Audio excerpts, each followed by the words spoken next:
Oi, gente! Bem-vindos a mais um episódio da Jornada do Amor.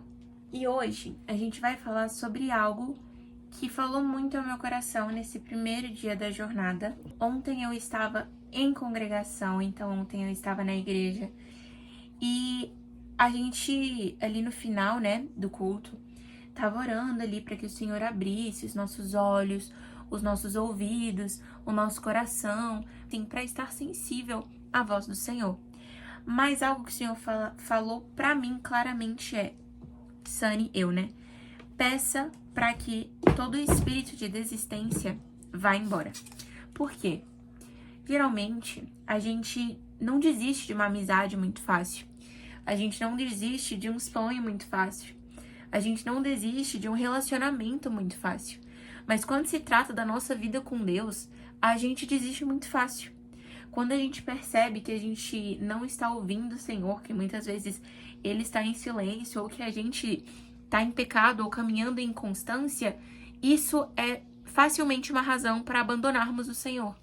A gente não desiste fácil de certas coisas, mas por que quando se trata do Senhor, o pecado, o nosso erro, ou então a inconstância, os nossos pensamentos, eles são capazes de nos separar do amor de Deus tão facilmente? Lá em Romanos 8,38 diz assim: Pois estou convencido de que nem a morte, nem a vida, nem anjos, nem demônios, nem o presente, nem o futuro, nem quaisquer poderes, nem a altura, nem a profundidade, nem qualquer outra coisa na criação será capaz de nos separar do amor de Deus que está em Cristo Jesus, nosso Senhor. Se a própria Bíblia fala que, graças à morte de Cristo por nós, nada é capaz de nos separar do amor de Deus, por que a gente começa a desistir, se distanciar, quando a gente percebe que o nosso amor é imperfeito?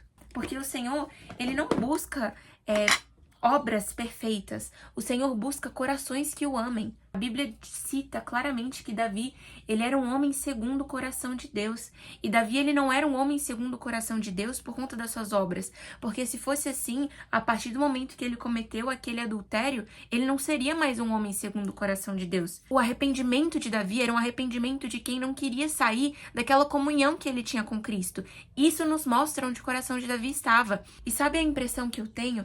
Que esse espírito de desistência muitas vezes demonstra onde realmente a nossa intenção está. Eu acredito que a gente desiste porque a gente vê a nossa imperfeição.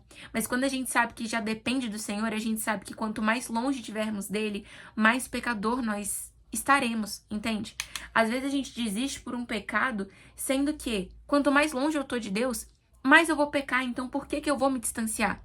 Talvez porque eu quero ter uma performance perfeita para as pessoas e não para o Senhor. Porque se for para o Senhor, eu sei que quanto mais eu me distanciar dele, mais eu vou pecar novamente. Nada deve ser capaz de te separar do amor de Deus. E se o teu pecado tem feito isso, lembre-se, não há ninguém que possa nos redimir senão o Senhor. E não há ninguém que possa nos limpar senão o Senhor. O Senhor, Ele morreu por nós sabendo da nossa natureza. Ele morreu por você sabendo que, mesmo sabendo que você tem a natureza pecaminosa, Ele tem desejo de ter comunhão com você. E troque o espírito de desistência por contemplação, em ver que Deus, Ele é tão bom, que mesmo sendo Deus, sendo santo, sendo o maior, Ele escolhe te amar, Ele escolhe te perdoar, Ele escolhe ter comunhão com você.